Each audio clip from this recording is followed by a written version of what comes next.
let's talk about trade candidates that we see. These are guys that are on bad teams that could get a king's ransom in return. And there are a lot of really, really good players that could possibly be on the trade block. We can start with Ketel Marte. That's fine. You put together this hypothetical deal for Ketel Marte to go to the Yankees. You want to run it by? Yeah. So actually, we'll have it in the description because I was going to do all trade candidates article to kind of coincide with this. But then I just got into this Ketel Marte rabbit hole because I came across an article that was basically talking about a recent press conference that, we saw from the D-backs and just generally speaking, the Diamondbacks kind of just saying, we just signed Mark Melancon to a 2-year deal, like one of the game's better closers. We want to be better next year. Like Mike Hazen, the Diamondbacks GM, literally said, we know we're not going to put 30 to 35 wins on our win total, which, by the way, still wouldn't put them in the playoffs. But we're not going to stop from putting a better team on the field that's going to win more games. I respect that. I appreciate that. And to a degree, I kind of believe that. I mean, they went out and this is not a big deal, but they went out and traded for Jordan Luplow. Like they're somewhat trying to put together some decent players on the field over there. Like Al Thomas is going to get called up. Like they've got some dudes, but they're still like Pavin Smith. I think Pavin's interesting. It's just he plays a premium power position and is a bat to ball guy, but I think he's going to put it together. I like Pavin Smith. I want to see those guys play next year.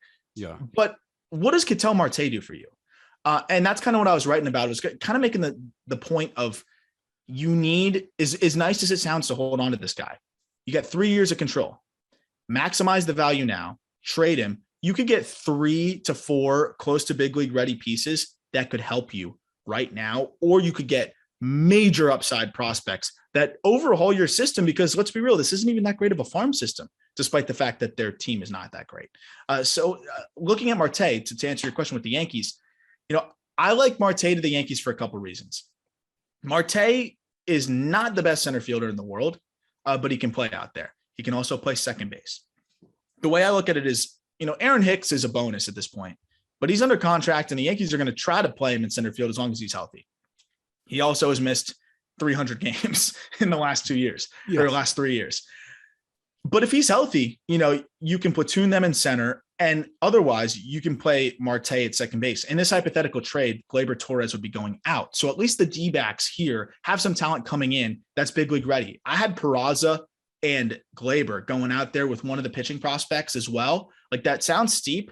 Ketel Marte is going to take a king's ransom with the 3 years of control. He's cheap at about $10 million a year the rest of the way. And he can split time between second base and center field, depending on what the Yankees need.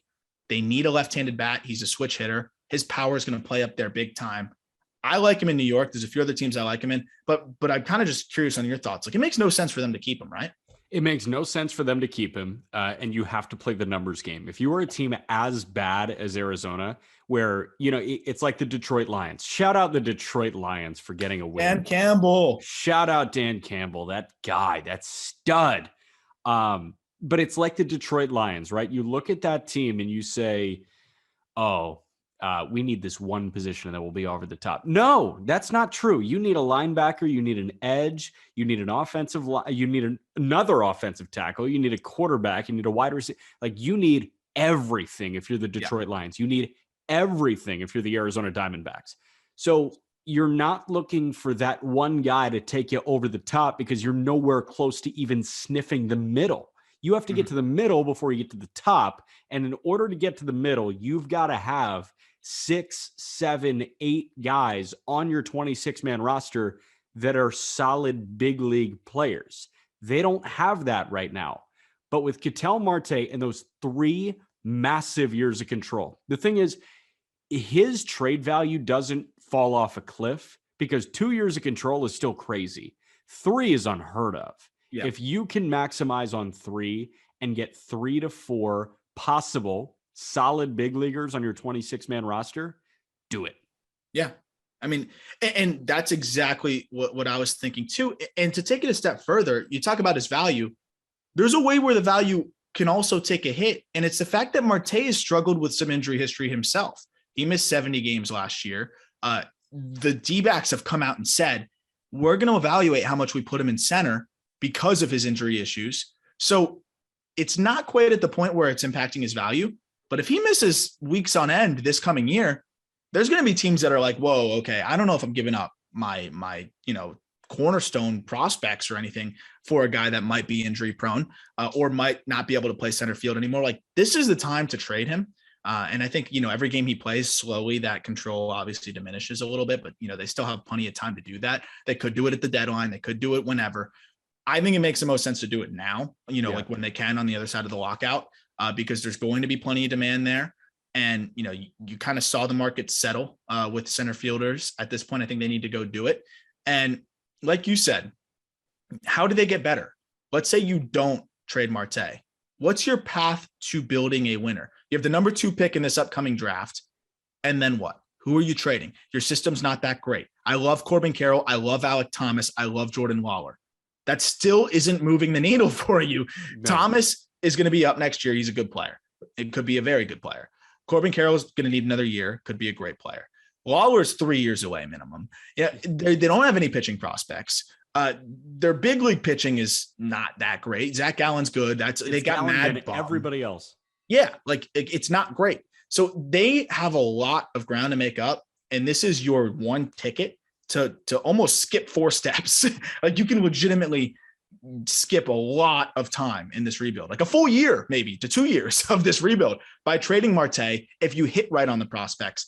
The other package that I like is, because this is a team, not just because I'm a Marlins guy, they have been, implicated with them as of the last couple of days. And going right into the lockout was the Marlins. And the Marlins have the means, right? Like, D-backs want pitching. They've been trade partners before on multiple occasions. Marlins got pitching.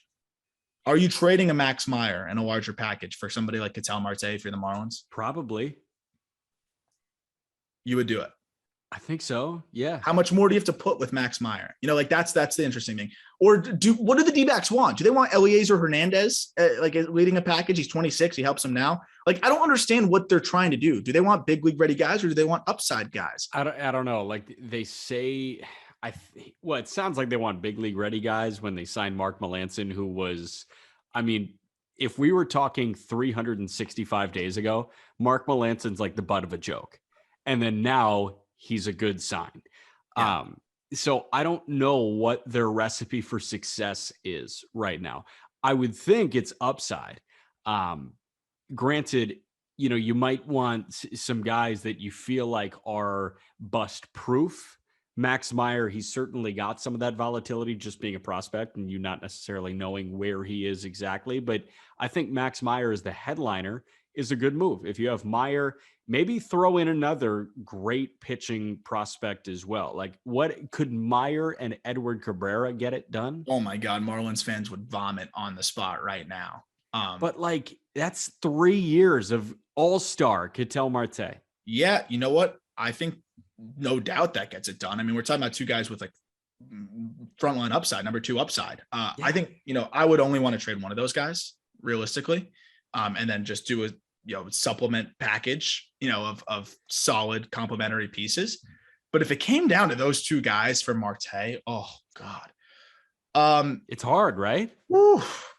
3 years of control for a team like the Marlins, who that having a superstar, or at least a friend, he's on the brink of being a superstar when he's healthy, at that cost affords the Marlins the opportunity to go spend more elsewhere. Yeah. You got to think about it from that perspective.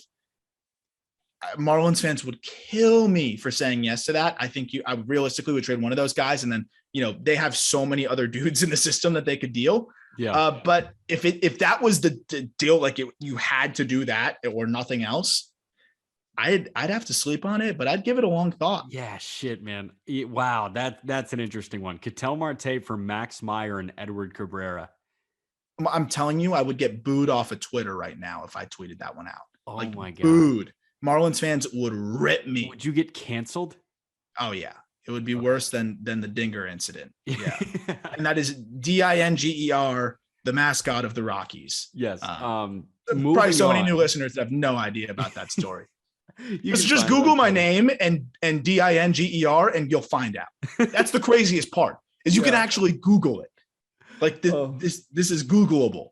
Aram already got canceled. What's the movie with Leo where he fights the bear? You know what I'm talking about? The one that he won the Oscar for. Yeah, I never watched that, but but it looks like one of those where like they just try so hard for the Oscar that they just milk out like every scene and the angles, and it's just like it's a cinematic masterpiece. Like that's great. I was bored. Like that's what I saw it as, and I was like, I'm not going into that. Yeah, but like the his main line in that movie, and I never saw it, so I'm gonna butcher the hell out of this.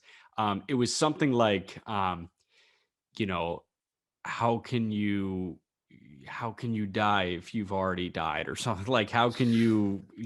It's something weird, and I'm just thinking you can't be canceled because you've already been canceled, so you're fine. You're uncancelable now. Yeah.